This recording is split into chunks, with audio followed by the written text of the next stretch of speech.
In a sport ruled by billion-dollar corporations, teams with hundreds of employees and endless resources, there once was a single car. A lone team, not from Charlotte or Daytona, but from the mountains of Denver, Colorado.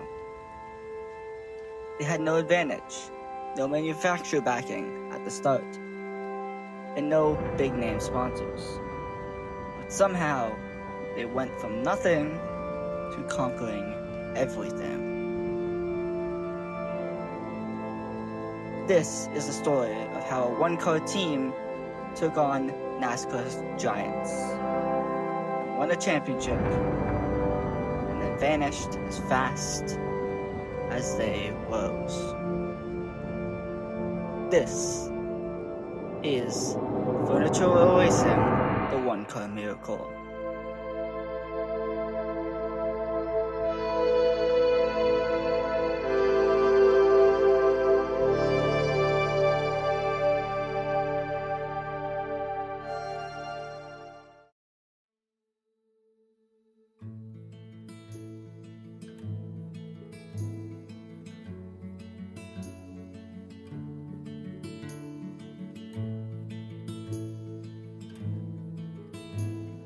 In 2005, while most NASCAR teams were clustered around North Carolina, the racing home of NASCAR,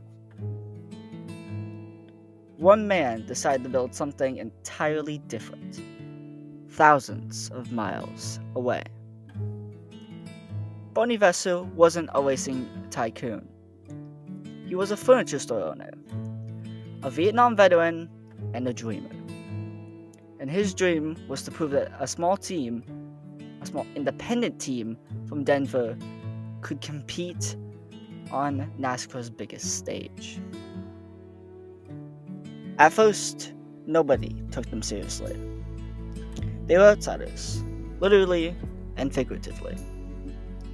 Their haulers had to drive 1,600 miles to reach every race. Their budgets were a fraction of the size of the giants they were up against. But they kept showing up, they kept trying, and they refused to quit. By 2008, Furniture Row had run hundreds of laps and earned very little respect. But behind the scenes, Barney Vesser's quiet belief was starting to catch fire. He didn't want to just participate. He wanted to win.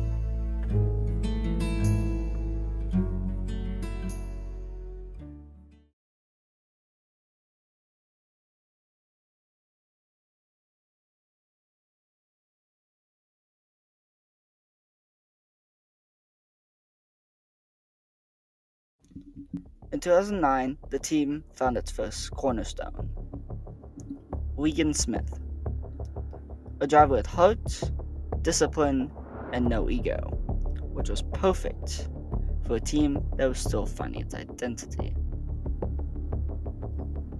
They didn't have the fastest cars, but they had something that money just couldn't buy: chemistry.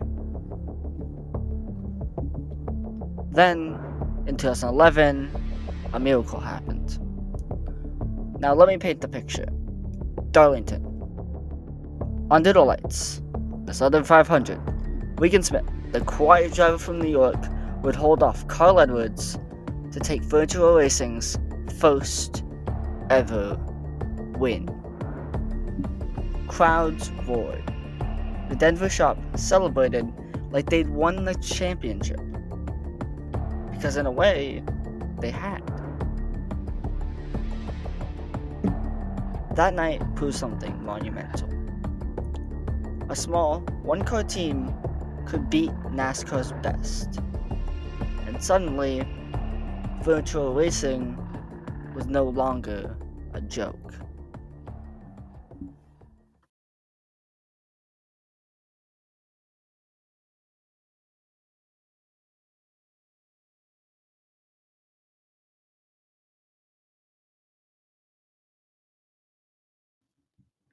But success doesn't come easy in NASCAR. Oh, trouble there! Ambrose nips Regan Smith, who goes for a spin. The following years tested everything the team had built.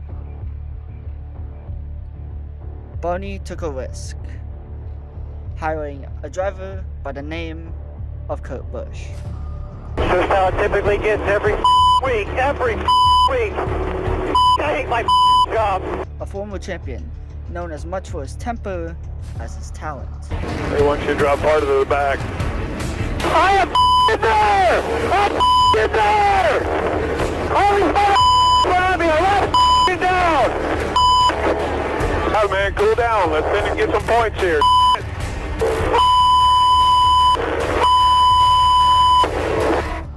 Kurt brought speed and chaos to the team.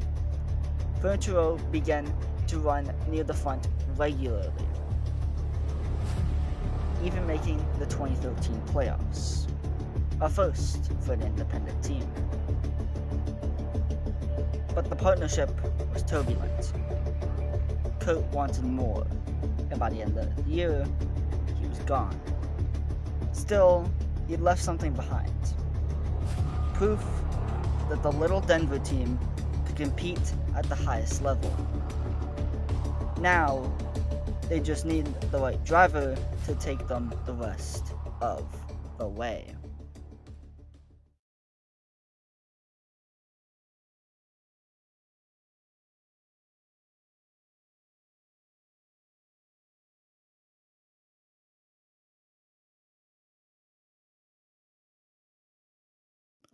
That driver was Martin Truex Jr.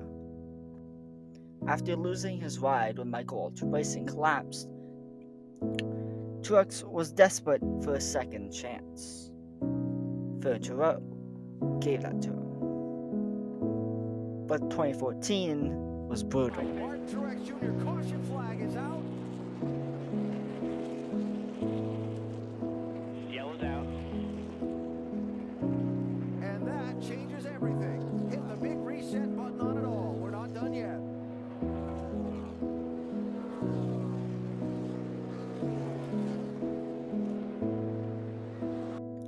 The car was slow, the results were poor, and away from the track, Martin's partner Sherry Pollux was fighting cancer. It was a year of heartbreak, but through the pain came resilience. In 2015, everything changed. Ventura partnered with Chevrolet's technical program, and suddenly, Truex found his rhythm. They made the playoffs and fought deep into the championship rounds. This was no longer a Cinderella story. This was a contender.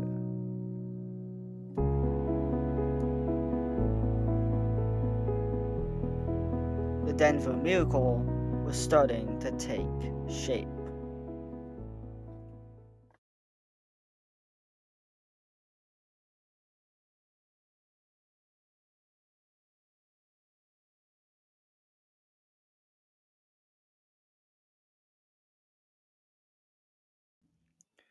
(2016) Ventura switched to Toyota and aligned with Joe Gibbs Racing. With better engines and deeper resources, but still just one car, they became unstoppable. Truex and the team won race after race, dominating mile-and-a-half tracks and earning the respect of everyone in the garage. And then came 2017. It was a season of perfection. 8 wins, countless top 5s, a championship run powered by unity, love, and belief. They weren't just a team, they were a family. When Martin Truex Jr. crossed the finish line at Homestead, He didn't just win a championship, he completed one of the most impossible stories in NASCAR history.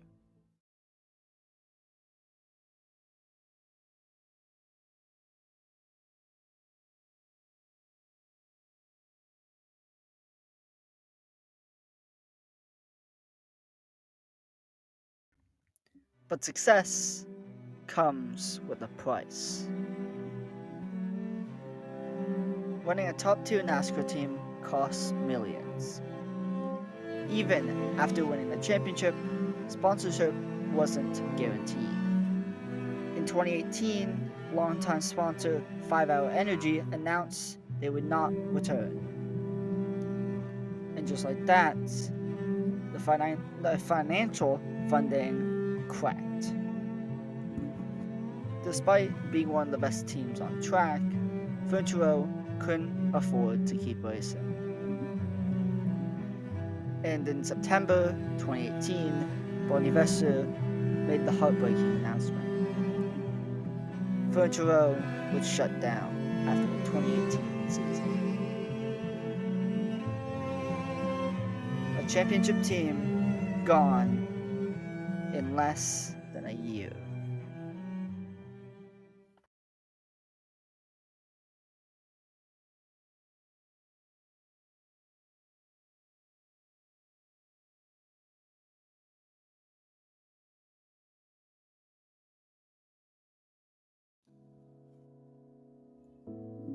The final race was poetic.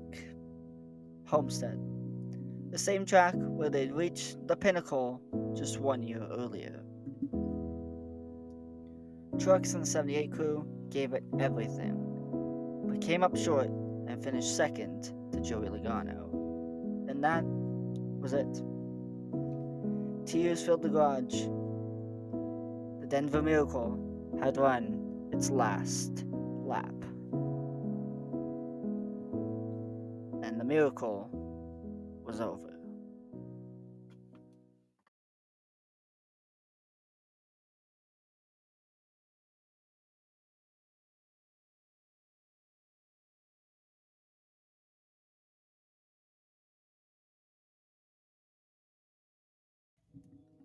Furniture is gone now. The shop is quiet, the tools are still, but their story will never fade. They provide that greatness doesn't require money or massive resources, just heart, vision, and belief. Bonnie Vesser's team built more than just race cars. They built hope. They built proof that a one-car operation from Colorado could stand toe-to-toe with NASCAR's giants and win. Because sometimes miracles don't happen by chance. Sometimes they're built piece by piece, lap by lap. And maybe just from a quiet shop in Denver, Colorado. The story reminds us no dream is too far, and no underdog is too small, and no miracle is impossible. This was the one car miracle. This was Furniture Racing.